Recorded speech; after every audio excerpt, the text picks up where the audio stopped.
함께 읽은 본문을 중심으로 나 하나만이라도 라고 하는 제목으로 함께 은혜를 나누도록 하겠습니다.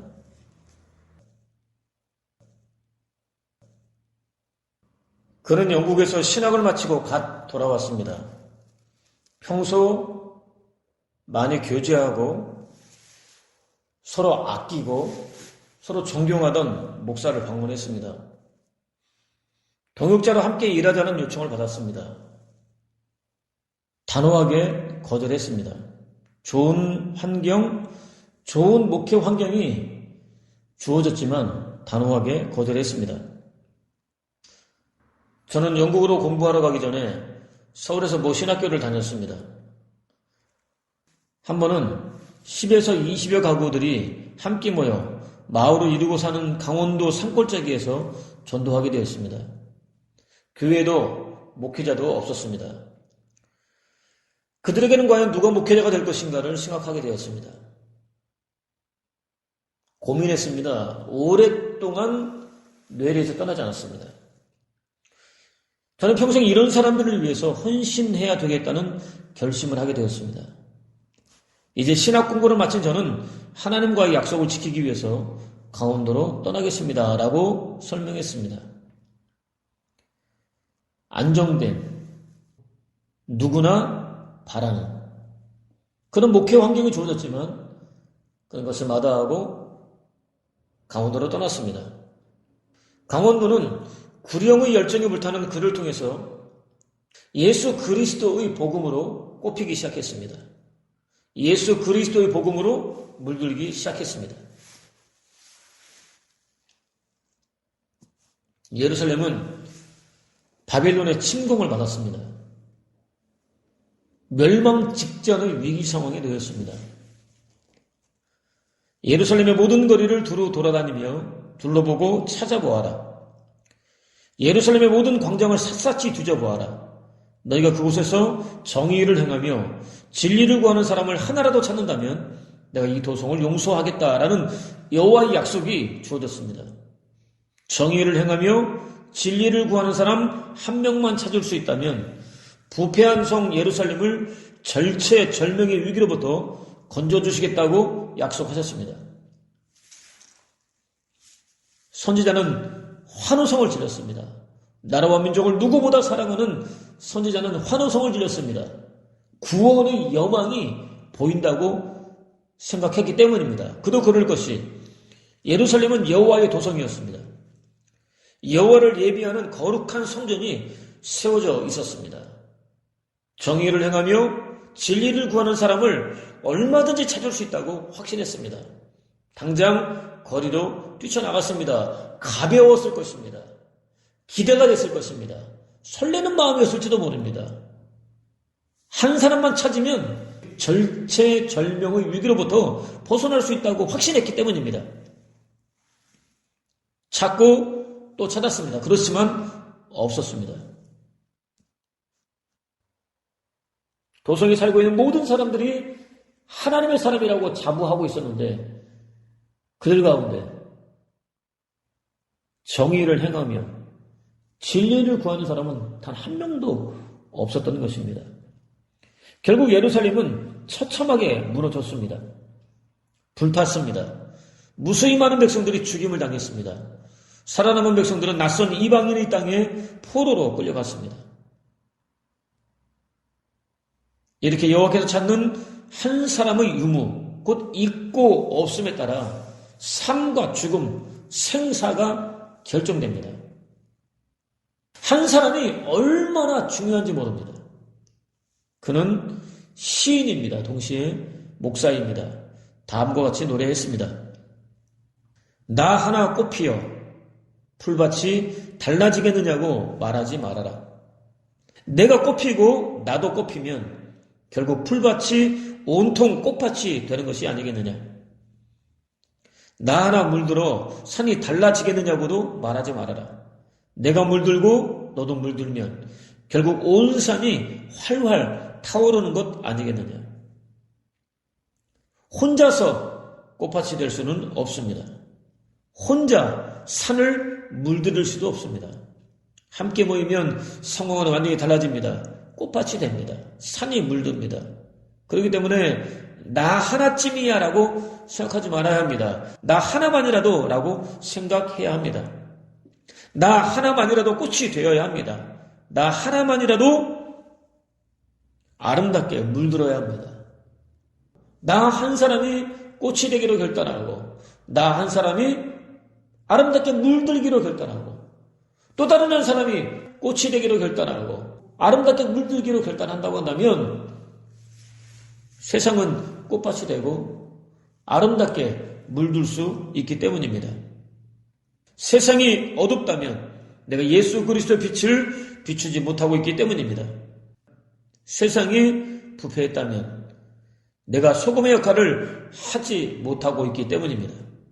절망으로 가득 차 있다면 내가 소망을 전하지 못하고 있기 때문입니다. 그렇다면 오늘 저와 여러분은 과연 어떻습니까? 꽃 피고 있습니까? 아름답게 물들고 있습니까? 본문은 이삭이 야곱을 불러 그에게 축복하고 라고 시작됩니다. 이삭은 원래 둘째인 야곱이 아니라 첫째인 에서를 축복할 작정이었습니다. 이런 마음을 알게 된 아내 리브가가 꾸민 꾀에 빠졌습니다. 물론 그는 야곱이 축복을 받기 위해서 자신 앞에 섰을 때 자신이 익숙하게 알고 있었던 에서와는 사뭇 다르다는 느낌을 받기는 했었습니다. 당장 목소리부터 달랐습니다. 냄새도 달랐습니다. 피부의 느낌도 달랐습니다. 분명히 자신이 알고 있는 에서가 아니었습니다. 그렇다고 사물을 분별하지 못할 정도로 눈이 어두운 그의 입장에서는 달리 확인할 수 있는 방법도 없었습니다. 에서가 사냥한 짐승을 요리해서 가져왔을 때 비로소 자신의 느낌이 맞았다는 사실을 알게 되었습니다. 다른 사람도 아니고 철석같이 믿었던 아내와 아들에 대한 배신감과 함께 어떻게 그럴 수 있느냐는 분한 마음을 가져야 맞을 것 같습니다. 그럼에도 그는 그런 마음을 갖지 않았습니다. 오히려 여호와를 묵상했습니다. 기도했습니다. 일이 그렇게 될 수밖에 없었던 이유가 도대체 무엇인지 생각했습니다. 기도하고 생각하는 도중에 너희의 태에는 두 민족이 들어있다. 태에서 나오기도 전에 두 부족으로 갈라졌는데 형이 동생을 섬기게 될 것이다 라는 말씀을 떠올렸습니다. 아내 리브가가 임신했을 때 하나님께서 들려주셨던 말씀이었습니다. 오랫동안 까맣게 잊고 있었습니다. 여호와의 작정과는 달리 에서가 형이라는 이유로 축복하기로 마음먹었습니다. 지극히 육신적인 사람입니다. 이기적인 사람입니다. 정욕을 추구하는 사람입니다. 하나님에게는 전혀 관심이 없는 사람입니다. 이삭에게 주어진 사명은 언약을 계승하는 것입니다. 믿음을 계승하는 것입니다. 그럼에도 불구하고 하나님과는 전혀 관계없는 삶을 살고 있었던 에서가 형이라는 이유 하나만으로 축복하기로 마음먹었습니다. 자칫하면 돌이킬 수 없는 큰 잘못을 저지를 뻔했습니다. 아내와 아들이 자신을 속인 것이 아니었습니다.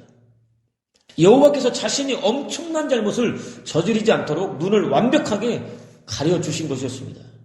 은혜를 베풀어 주신 것이었습니다. 그는 즉시 자신의 잘못을 솔직하게 인정했습니다.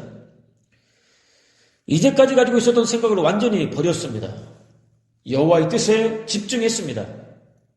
저와 여러분 역시 이삭과 똑같은 잘못을 저지릅니다. 수시로 여호와의 말씀을 잊어버립니다. 여호와의 뜻과는 전혀 다른 결정을 내립니다. 막히면 자신을 돌아보지도 않고 여호와께 책임을 떠넘깁니다. 왜 그러느냐고 어떻게 그럴 수 있느냐고 따집니다. 나중에서야 여호와께서 막아주신 것이 은혜였다는 사실을 깨닫습니다. 하나님께서 막으실 때는 다 그만한 이유가 있습니다.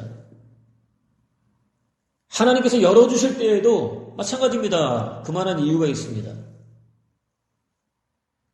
저와 여러분들이 인생을 살아가는 동안에 만나게 되는 모든 환경, 상황, 조건, 문제, 근심거리, 걱정거리, 그 모든 것을 허락하신 데에는 다 그만한 이유가 있습니다. 지나고 나면 은혜였다는 사실을 확인할 때가 반드시 주어집니다. 저 여러분들이 신실한 하나님의 사람이라고 한다면, 하나님 한 분만 믿고 의지하며 신뢰하는 사람이라고 한다면 반드시 그렇게 될 수밖에 없습니다. 본문은 전능하신 하나님이 내게 복을 주시어 내가 생육하고 번성하게 하여 내가 여러 족속을 이루게 하시고 라고 이어집니다. 이삭은 야곱을 축복하기 전 먼저 여호와가 어떤 분인지 분명하게 가르쳐 주었습니다. 여호와는 전능하십니다. 불가능이 전혀 없으십니다. 의도적으로 이루지 않는 일은 있을 수 있어도 이루지 못하시는 일은 아예 없습니다. 한번 허락하신 약속은 반드시 수행하십니다. 완벽하게 이루어 주십니다. 빈틈이 전혀 없습니다. 흠을 차려볼 수 없습니다. 이제부터 본격적으로 외로운 여행을 시작해야 하는 야곱에게 있어서는 더할 나위 없이 큰 힘이 되십니다. 능력과 위로가 되십니다. 인생은 외롭고 고독한 여행입니다. 사랑하는 사람들이 있지만 영원하지 않습니다. 언젠가는 반드시 떠나게 되어 있습니다. 혼자 남을 수밖에 없습니다. 바로 그때 외롭고 고독한 삶을 살 수밖에 없는 상황에 던져졌을 때, 바로 그때 믿고 의지하는 전능하신 여호와께서 함께 동행해 주십니다. 이삭은 전능하신 여호와를 의지하여 야곱을 축복했습니다. 처음에는 세상 모든 아버지들에게 주어져 있는 의무를 감당하겠다는 의미에서 축복했었습니다. 늙어가는 것이 보였습니다. 죽음이 임박했다는 사실도 깨달았습니다. 산모를 분별하지 못할 정도로 병약해졌습니다. 이러다가 언제 죽을지 모르겠다는 생각을 하게 되었습니다. 자신에게 주어진 사명도 감당하지 못하고 죽을 수 있다고 하는 생각에 미치자 마음이 급해졌습니다. 에서를 불러 짐승을 잡아 요리를 해오라고 했습니다. 축복하겠다고 했습니다. 결국 르브가와 야곱의 꾀에 빠져 엉뚱한 사람을 축복했습니다. 그때 그는 아버지 곧 자신의 이름으로 축복했었습니다. 이번에는 달랐습니다. 전능하신 여호와의 이름으로 축복했습니다. 믿음으로 축복했습니다. 그대로 이루어지기를 바라는 간절한 마음을 담아 축복했습니다. 먼저 번성입니다. 수, 곧 양적 증가를 가리킵니다. 야곱이 낳은 12아들을 통해서 성취되었습니다. 이들은 12족속의 조상이 되었습니다. 약 400년 후에는 수백만 명으로 늘어났습니다. 궁극적으로 이들은 신약시대에 나타날 성도들을 가리킵니다. 저와 여러분도 포함됩니다. 아브라함 한 사람이 믿음의 꽃을 피웠습니다. 온 세상이 꽃밭으로 변했습니다. 현재 지구상에 존재하는 72억의 사람들 가운데 3분의 1이 예수 그리스도의 복음 안에서 하나님의 자녀로 거듭났습니다. 꽃밭으로 변했습니다. 아브라함 한 사람이 믿음의 사람으로 물들었습니다. 온 세상이 믿음으로 물들었습니다. 이삭 역시 온 세상을 꽃으로 채우고 아름답게 물들이는 하나님의 거룩한 사역에 기꺼이 동참했습니다. 야곱도 그렇게 되기를 축복했습니다. 오늘 저와 여러분에게도 반드시 순종해야 할 사명으로 주어져 있습니다. 저와 여러분들은 예수 그리스도의 복음을 꽃 피워야 합니다. 예수 그리스도의 복음으로 물들여야 합니다. 그것이 저와 여러분에게 주어진 사명입니다. 본문은 아브라함에게 허락하신 복을 내게 주시되 너와 함께 내 자손에게도 주사 하나님이 아브라함에게 주신 땅 곧 내가 거류하는 땅을 내가 차지하게 하시기를 원하노라 라고 이어집니다. 또 땅입니다. 지경 곧 활동 영역을 가리킵니다. 궁극적으로 예수 그리스도의 복음의 영역을 가리킵니다. 끊임없이 확대되었습니다. 전 세계를 뒤덮고 있습니다. 아브라함에게 약속되었습니다. 한치의 오차도 없이 그대로 이루어졌습니다. 이삭에게도 약속되었습니다. 그대로 이루어졌습니다. 야곱에게도 주어졌습니다. 그대로 이루어졌습니다. 저와 여러분에게도 주어졌습니다. 그대로 이루어지게 되어 있습니다. 참된 그리스도인으로 꼽히면 됩니다. 참된 그리스도인으로 물들면 됩니다. 우리가 할 일은 그겁니다. 꼽히고 물드는 것입니다. 한편 거류한우는 이방인으로 머물다라는 의미를 가진 동사로부터 파생했습니다. 이방인으로 머무르는 동안이라는 뜻입니다. 땅을 차지할 수 있는 기간은 정해져 있습니다. 그러니까 땅은 두 가지 의미란 얘기죠. 복음의 영역을 가리키기도 하고 실제로 땅을 가리키기도 하는데, 거류하는과 관계되어 있는 땅은 실제 저와 여러분들이 머물고 있는 땅을 가리킵니다. 하나님의 사람들에게는 실제로 땅도 주어진다고 하는 거죠. 아브라함에게도 주어졌고 이삭에게도 주어졌고 야곱에게도 주어졌습니다. 마찬가지로 저와 여러분들에게도 주어질 수 있습니다. 이 땅은 차지할 수 있는 기간이 정해져 있습니다. 이방인으로 머무르는 동안만입니다. 땅은 영원히 차지할 곳이 아닙니다. 부와 명예와 권세는 영원히 차지할 수 없습니다. 여호와의 사람들에게는 언젠가는 반드시 돌아가야 할 본향이 있습니다. 시온입니다. 새하늘과 새 땅입니다. 새 예루살렘입니다. 하나님 나라입니다.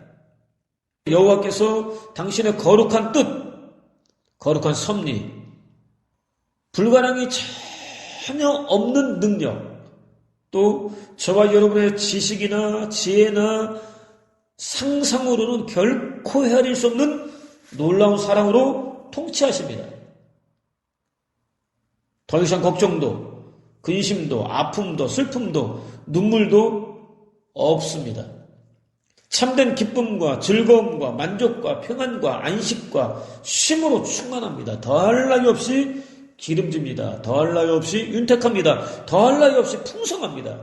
부족함이 전혀 없습니다.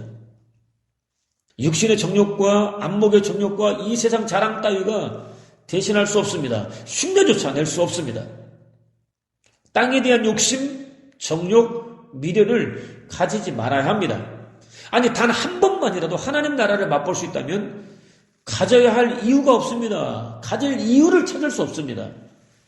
여전히 땅에 대한 욕심과 땅에 대한 정욕과 땅에 대한 미련을 버릴 수 없다면 아직 하나님 나라를 맛보지 못했기 때문입니다.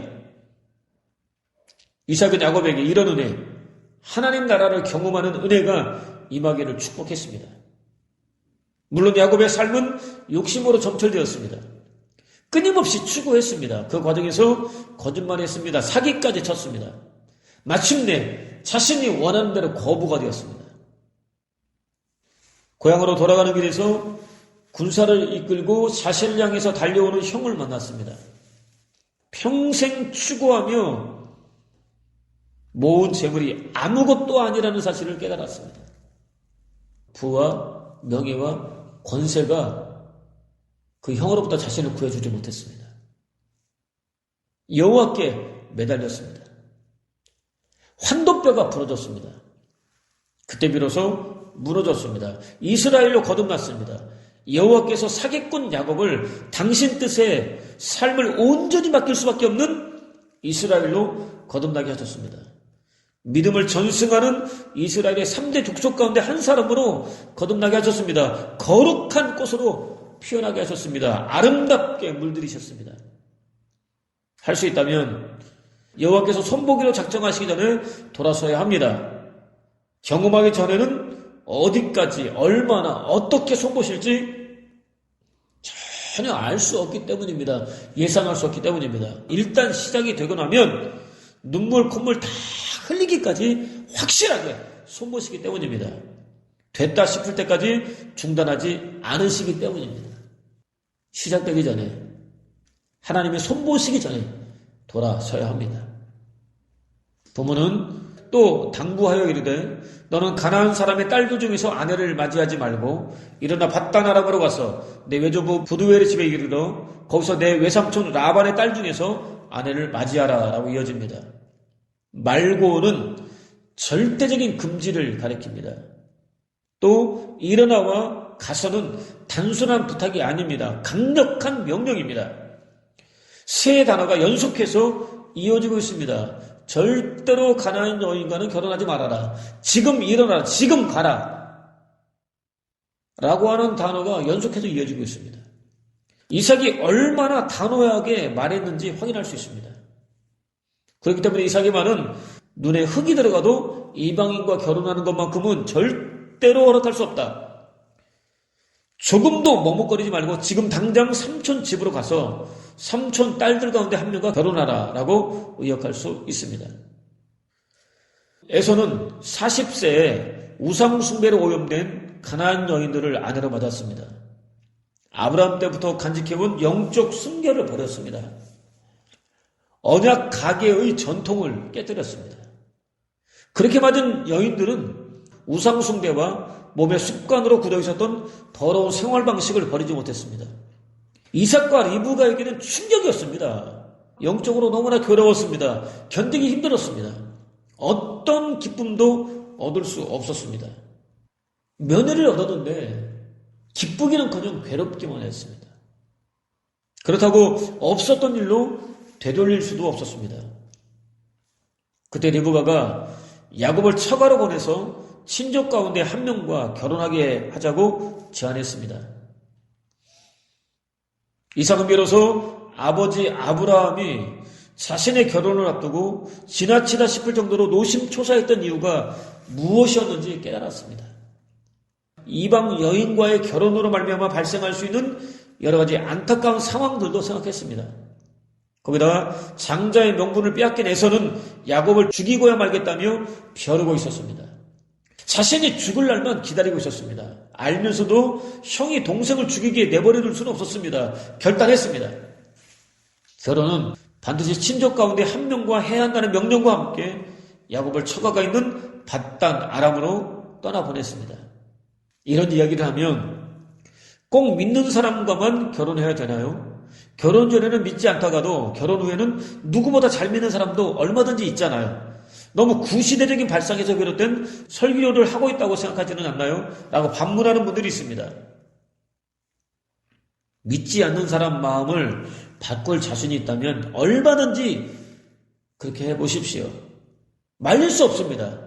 그런 경우도 얼마든지 있었기 때문입니다. 그렇지만 그렇지 않은 경우들이 훨씬 더 많았습니다. 당연히 결혼 생활도 쉽지 않았습니다. 결국 그나마 유지하고 있었던 믿음마저 잃어버리게 되는 경우가 허다했습니다. 이삭의 간곡한 당부를 절대로 쉽게 간과하지 말아야 합니다. 본문은 이에 이삭이 야곱을 보내매 그가 밧단 아람으로 가서 라반에게 이르렀으니 라반은 아람 사람 부두엘의 아들이요 야곱과 에서의 어머니 리브가의 오라비더라 라고 이어집니다. 라반을 소개하는 과정에서 드러나는 야곱과 에서의 순서가 흥미롭습니다. 야곱이 에서보다 먼저 소개됩니다.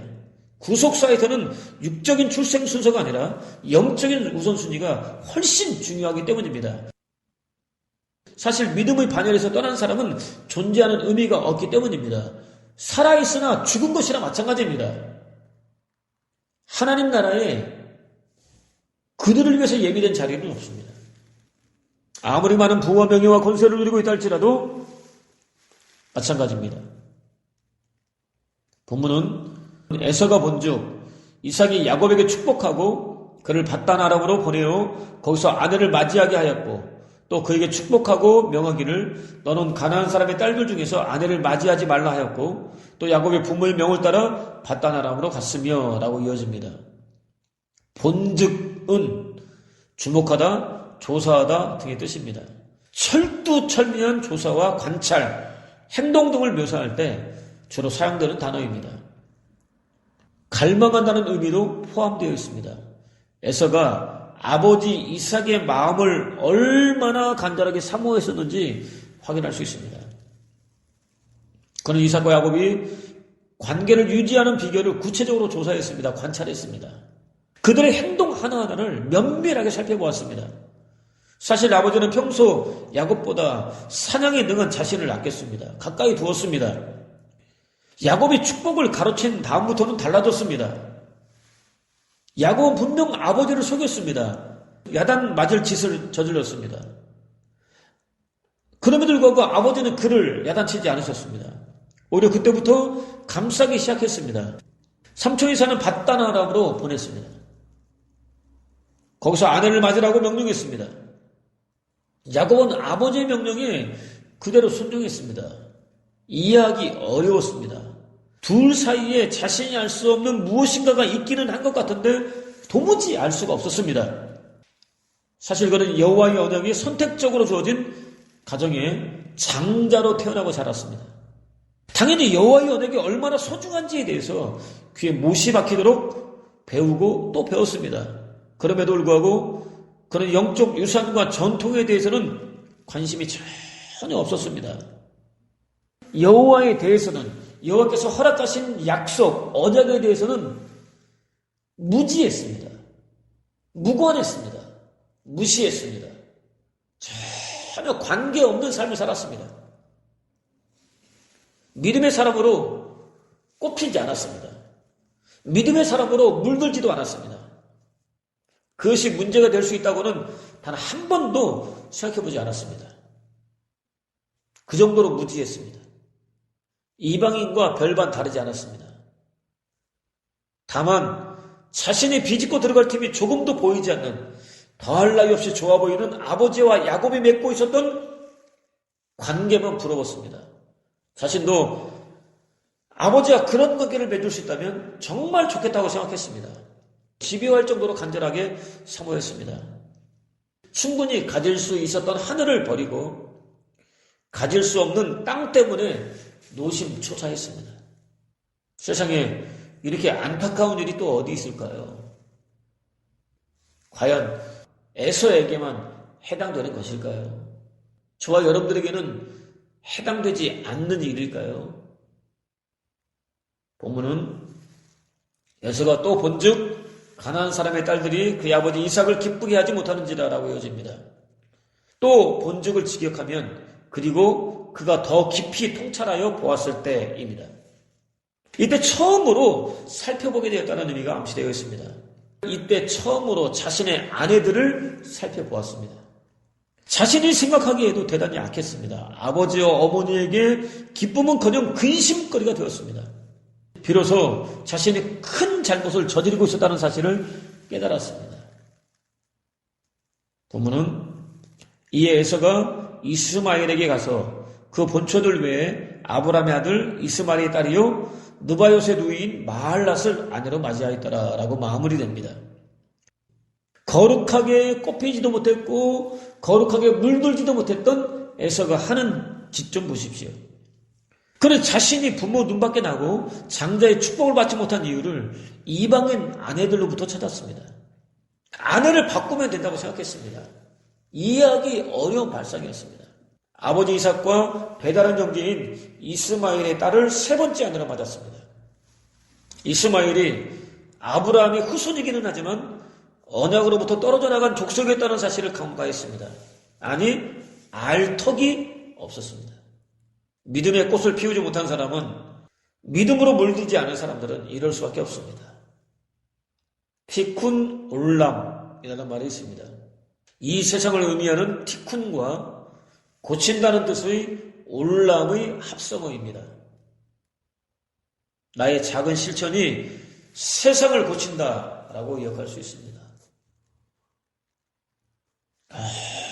너무도 작아 보이는 지극히 미미한, 그래서 사람들이 관심조차 갖지 않은 바로 그 일이 세상을 고친다라고 기억할 수 있습니다.